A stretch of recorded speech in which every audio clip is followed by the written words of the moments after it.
Jaringan pada bagus.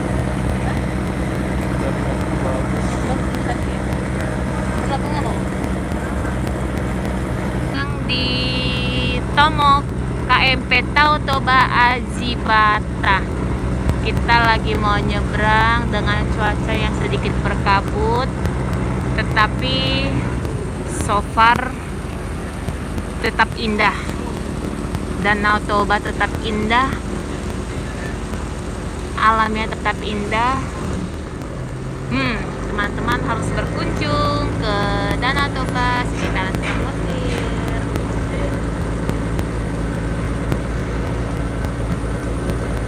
Cakep.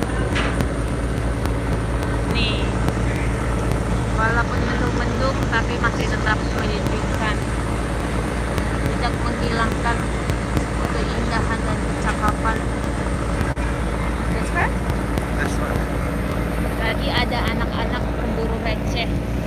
Mereka sangat semangat berenang sambil minta receh pada penumpang kapalnya. Ya, kita ngasihnya tetap ikhlas, karena kan dia sudah berusaha untuk berenang menghibur kita, jadi kita harus memberi. Kita sedang menyeberang. Kita mau